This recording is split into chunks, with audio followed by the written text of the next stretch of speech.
ధిన్నకుతా ధిన్నకు ధిన్నకుతా గల గల గల గల గల గల గల గల ధిన్నకుతా గజ్జలనే కట్టి తమరుపమే పట్టి నాట్యమే చేయుట అమ్మకు ఇష్టమట.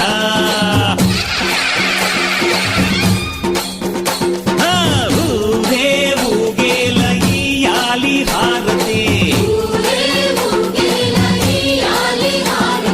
కాయలు కొట్టి ఫలములు పెట్టి పాదాలు తాకితే అడిగిన వరములు ఇచ్చును తల్లే.